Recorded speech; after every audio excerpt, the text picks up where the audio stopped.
সরকারি কর্মকর্তা কর্মচারীরা যে আন্দোলন করছে এর বিষয়টা তো জানো।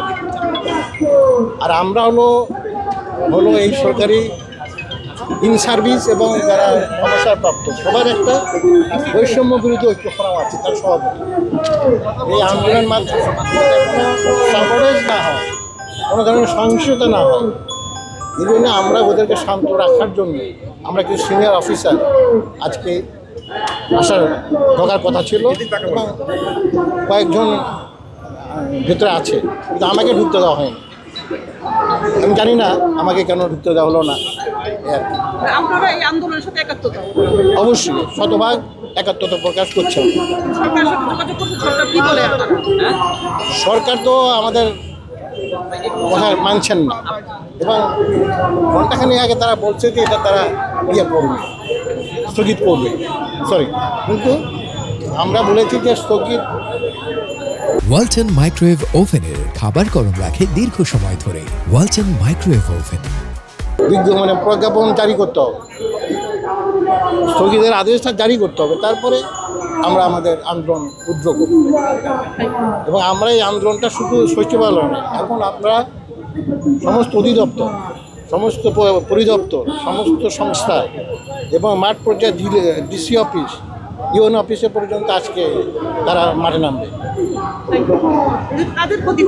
হ্যাঁ,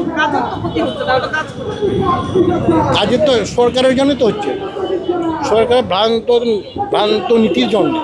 এবং আপনারা খোঁজ নিয়ে দেখেন সরকারের মধ্যে কিছু এজেন্ট ঢুকে গেছে।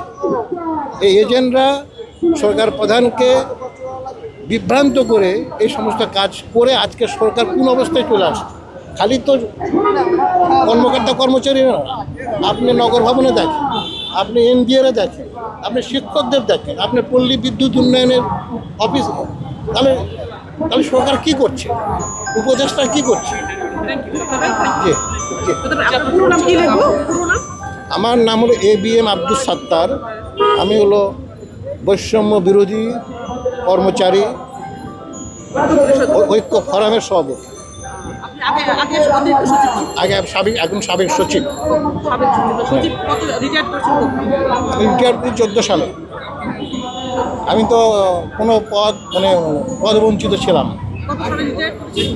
2014 না জয়েন্ট সেক্রেটারি। সাত্তার ভাই, একটা ছোট্ট জিনিস, এরপর কি আরো ক্যাবিনেট সচিবের সাথে আপনার কথা হয়েছিল? ওই দিন যে কথা হলো যে না, এই 2 দিনের মধ্যে কথা হয়নি। সে যে বিষয়টা বললো ওই দিন আপনাকে, যে এরা যে আপনি যে লিস্ট দিয়েছেন সেই লিস্টের বিষয়ে যে বললো যে এরা যে আসলে আপনার সাবেক সরকারের দালাল ছিল, এটা আপনি জানেন কিভাবে? এটা তো আপনাকে বলছে, এটা নিয়ে আপনি আর কোনো কথা হয়নি? না, পরবর্তী কথা না, আমরা তথ্য উপাত্ত সব সহ আমরা ওনাদের কাছে জমা দিয়েছি। 300 না, টোটাল হলো জয়েন্ট সেক্রেটারি, এডিশনাল সেক্রেটারি 325, কিন্তু আমরা প্রাথমিকভাবে বলছি 44 জন। এর ভালো মানে 16 9 আর কত জানি 44 মানে এক এক ধরনের তালিকা করছে। আর এটা কিন্তু খালি ঐক্য ফোরাম না, আপনার জুলাই ঐক্য বলে একটা সংগঠন আছে, তারপরে জুলাই কমেন্ট কাউন্সিল বলে একটা আছে।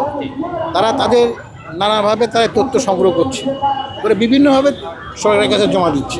আমরা সরকারকে বলছি আপনারাও যাচাই বাছাই করেন।